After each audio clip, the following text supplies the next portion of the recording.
Hello comics fans. Indian comics God आपका अपने channel में एक बार फिर स्वागत करता है। दोस्तों, इस बार मैं आपके लेकर आया हूँ प्रोफेसर एनिमल का दूसरा पार्ट, जिसका नाम है परमूषक का voice over. Friends, professor animal का लिंक मैंने डिस्क्रिप्शन में दे दिया है, आप वहाँ जाकर उसे देख सकते हैं। तो चलिए दोस्तों, शुरू करते हैं। मेरे भाई को बेरहमी से मौत के घाट उतार कर तूने अपनी और इस शहर की तबाही को दावत दे दी है परमाणु। अब तुझे चूहे की मौत मारेगा प्रोफेसर एनिमल, लेकिन पहले तुझे बनाएगा परमूषक। हमारे हाथों से सबसे पहले परमाणु ही मरेगा भैया, लेकिन समस्या यह है कि वो हमें मिलेगा कहाँ? कहाँ ढूंढे हम उसे? तुम्हें परमाणु को ढूंढने की जरूरत नहीं, वो खुद तुम तक पहुंचेगा। वहां जहां रखा गया है खुदाई में निकला अरबों रुपए का खजाना, लाल किले का सेना द्वारा अधिग्रहण कर लिया गया सुरक्षित हिस्सा, जिसे आज बेशुमार सैनिकों की मौजूदगी ने और भी ज्यादा सुरक्षित बना दिया।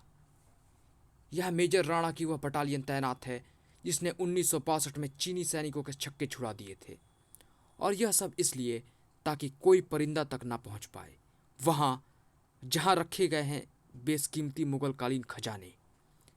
लेकिन खजाने के पास नीचे फर्श में होती हलचल बता रही थी कि बाहर जो सुरक्षा व्यवस्था की गई थी वह बेकार थी, क्योंकि जिन्हें खजाने तक पहुंचना था वे पहुंच ही गए थे। फटाक खच! और खजाने तक पहुंचने वाले वे दो असाधारण आकार वाली घूस थी, जिन्होंने इंसानी रूप धारण करने में पल भर से ज्यादा समय नहीं लगाया। आखिर हम अरबों रुपए के इस खजाने तक पहुंच ही गए। संदूक कर खोलकर खजाने को देखो। एक ने आगे बढ़कर संदूक को खोला, और इसी के साथ उसका मुंह भी खुले का खुला रह गया। अरे, इसमें तो कोई है। इसमें मैं हूं, और मेरा नाम कोई नहीं परमाणु है। और मुझे उम्मीद थी इस खजाने को पाने के चक्कर में तुम लोग यहां जरूर आओगे। गिरने के साथ ही संभले दोनों। हमें भी तेरे यहां पहुंचने की उम्मीद थी परमाणु। अब यहां से हम तुझे शमशान पहुंचाकर तुझसे अपने भाई की हत्या का बदला लेंगे। परमाणु आंखें फाड़े उस हैरतअंगेज दृश्य को देखता ही रह गया। उसे स्थिति का तब एहसास हुआ जब उसके शरीर में दर्द की लहर दौड़ गई। साका! उफ! शाही बनकर एक मेरे शरीर को चीरना चाहता है, जबकि शेर बना यह दूसरा मुझे फाड़ डालने पर उतारू है। गर्र! इन दोनों से एक साथ निपटने के लिए यह तरीका एकदम सही रहेगा, क्योंकि किरणों के ढेर से बने इस गोले को सामने करके मैं ना सिर्फ कांटे शाही के कांटों से बच सकता हूं, बल्कि खच भड़ाक मेरे खून के प्यासे इस शेर को मुंह तोड़ जवाब भी दे सकता हूं। लेकिन ये बात अभी तक समझ में नहीं आई कि ये अपना रूप कैसे बदल लेते हैं। इनके पास जरूर कोई ऐसी शक्ति है जिससे कोई भी जानवर रूप चुटकियों में धारण किया जा सकता है, और वह शक्ति क्या है इसका पता मुझे तभी चल सकता है जब मैं इन्हें अपने काबू में कर सकूं, और ऐसा मैं परमाणु रस्सियों से नहीं कर पाऊंगा, क्योंकि उनसे कैसे बचा जाए इनको यह पता चल गया है। इसलिए इन्हें काबू करने का मुझे कोई दूसरा तरीका अपनाना पड़ेगा, और उस दूसरे तरीके के लिए यह संदूक एकदम ठीक रहेगा। एक बार बचने के प्रयास में परमाणु ने उस बड़े संदूक में छलांग लगा दी।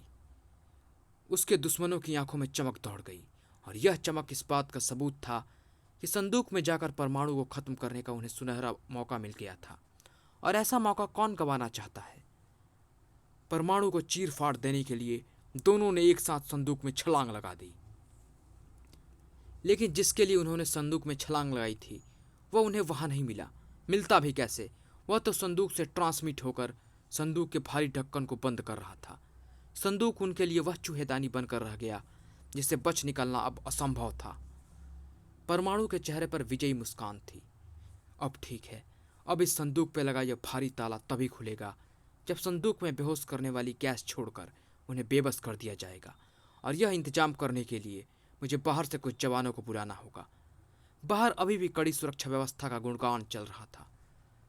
रक्षा मंत्री से आज्ञा लेकर परमाणु खजाने के संदूक में बैठ तो गया, लेकिन हमारा दावा है कि उसका वहां बैठना बेकार जाएगा, क्योंकि मेरी बटालियन की निगाहों से बचकर चींटी भी वहां नहीं पहुंच सकती।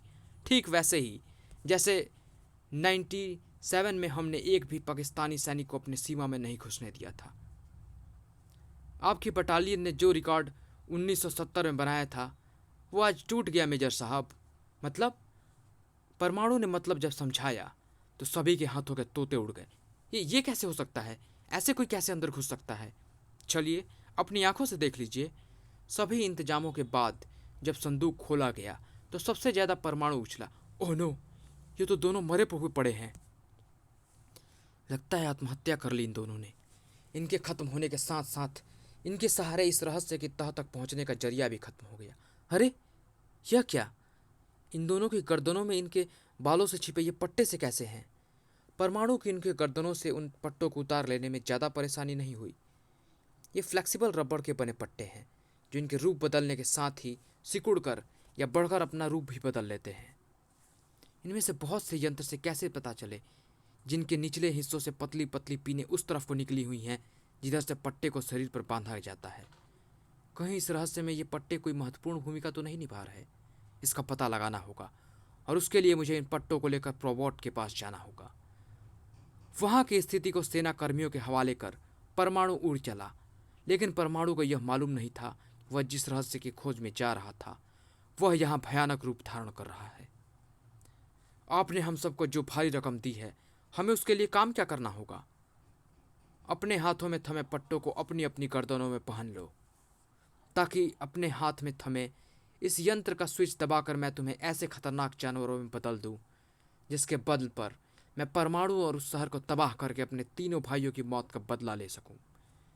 एक तबाही की तैयारी पूरी हो चुकी थी और परमाणु की उसकी भनक भी न थी। वह तो आंखें फाड़े और मुंह बाय प्रोबोट को देख रहा था। ये तुम क्या कह रहे हो प्रोबोट? वही जो इस पट्टे का निरीक्षण करके मुझे पता चला है। इस पट्टे पर तुम जो यंत्र देख रहे हो ना, उनमें अलग अलग तरह के पशु पक्षियों के जीन्स भरे हुए हैं जो पट्टों के नीचे लगी इन बारीक पीनों द्वारा किसी भी मनुष्य के शरीर में प्रविष्ट होकर उसे असाधारण ढंग से जानवर का रूप और उसकी शक्तियाँ प्रदान कर सकते हैं।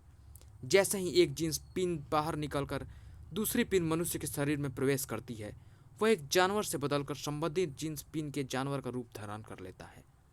और ये जीन्स पिनें काम करती हैं इन पट्टों में लगे उस विशेष सर्किट की मदद से जिसे रिमोट द्वारा संचालित किया जाता है। इन यंत्रों को अगर जानवर के शरीर से हटा लिया जाए तो वह फिर अपने सामान्य रूप में आ जाएगा। ओह, लेकिन ऐसा उस शाही और शेर के साथ इसलिए नहीं हुआ क्योंकि वे मर चुके थे। लेकिन ये सब कर कौन रहा है? परमाणु अलर्ट! जवाब देने के स्थान पर प्रोबॉट के मशीनी कंठ से गूंजी परमाणु को सचेत कर देने वाली वह आवाज। परमाणु पलटा तो उसे भी तेज झटका लगा। ओह नो, इतने सारे जानवर! ये बुराड़ी की तरफ बढ़ रहे हैं परमाणु। अगर इन्हें नहीं रोका गया तो बुराड़ी में लाशों का ढेर लगा देंगे। ऐसा नहीं होगा प्रोबोट। अगर बुराड़ी में किसी की लाशें गिरेंगी तो उन हिंसक जानवरों की होंगी। तूफान की तेजी से लहराकर परमाणु सही समय पर उस तबाही को रोकने आ पहुंचा। धगाड़! यह शहर है, यह इंसानों के रहने की जगह है, जानवरों के रहने की नहीं। जाओ, वापस जंगल में जाओ। उफ! परमाणु को अपनी तेज टक्कर से दूर उछाल देने के बाद ही उस गेंडे ने धरा वह इंसानी रूप। आज से ये जंगली जानवर इस शहर में ही रहेंगे परमाणु, क्योंकि आज से मैं इस शहर में जानवर राज कायम करने जा रहा हूँ। ओह, तो तुम हो जो इंसान को जानवर बनाने पर तुले हो, लेकिन मेरे ख्याल से तो तुम वही हो जिसे कुछ दिन पहले मैंने जेल पहुंचाया था। हाँ, मैं वही हूँ परमाणु। तुम्हारे हाथों मैंने जेल पहुंचने की योजना इसलिए बनाई थी ताकि मैं अपने उन बेगुनाह भाइयों को छुड़ा सकूं जिन्हें एक कत्ल के झूठे इल्जाम में फंसाकर जेल पहुंचा दिया गया था। अपने उन्हीं भाइयों को जेल से छुड़ाने के जुनून ने मुझे इंसानों को जानवरों में बदल डालने वाले आविष्कार को करने के लिए उकसाया। उन्हें जेल से निकाल लेने के बाद मैंने अपने आविष्कार की बदौलत दुनिया का सबसे अमीर व्यक्ति बनने का सपना देखा था। लेकिन तूने न सिर्फ मेरे उस सपने को चकनाचूर किया, बल्कि मेरे तीनों भाइयों को भी मुझसे हमेशा के लिए जुदा कर दिया। अब मेरे भाइयों की आत्माओं को तभी चैन मिलेगा जब मैं तेरे शरीर से तेरी आत्मा को जुदा करके जानवर राज कायम करने का अपना सपना पूरा कर सकूं। उफ! इसके इशारे पर नाचते जानवरों ने एक बार फिर मुझ पर हमला कर दिया है और इसी बात ने यह साबित कर दिया है कि ये सब वेज इंसान हैं जो गर्दनों में बंधे पट्टों की वजह से जानवर बने हुए हैं। अगर इनकी गर्दनों से इन पट्टों को अलग कर दिया जाए तो ये फिर इंसान बन सकते हैं।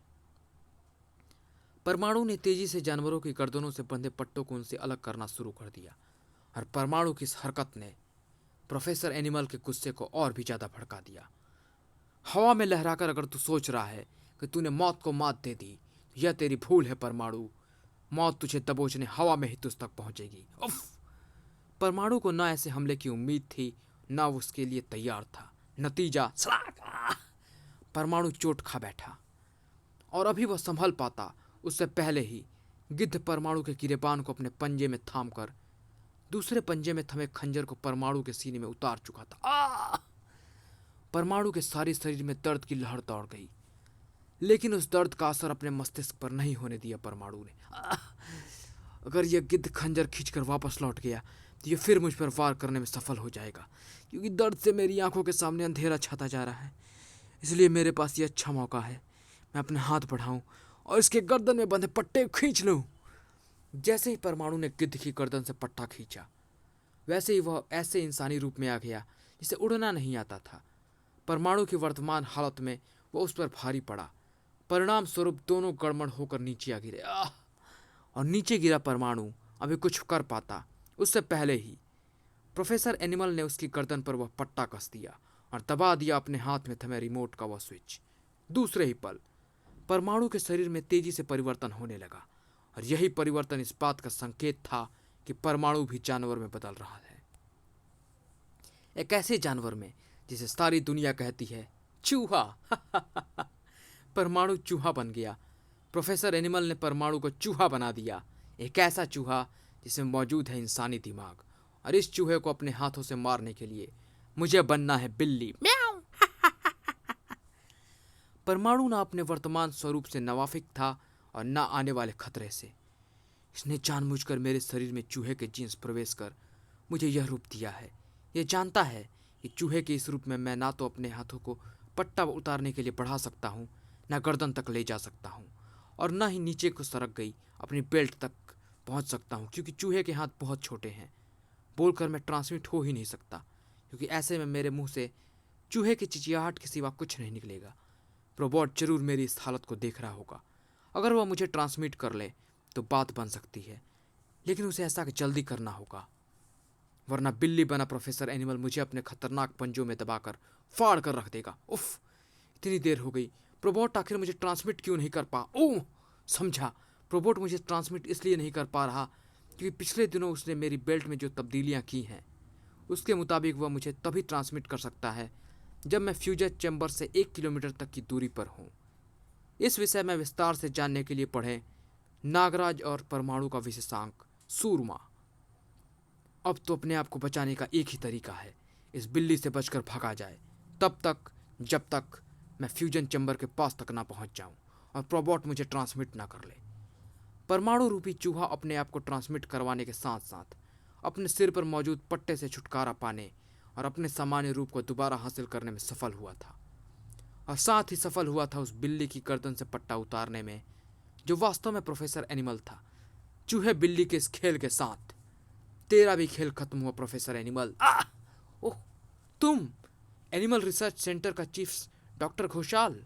हाँ, और मैंने ही गोरिल्ला बने अपने भाई को रिसर्च सेंटर से भाग जाने का मौका दिया था, लेकिन उस कमबख्त चौकीदार ने यह सब देख लिया था। तभी विलिंगटन हॉस्पिटल में उसे खत्म करने के लिए मुझे अपने दूसरे भाई को भेड़िया बनाकर भेजना पड़ा।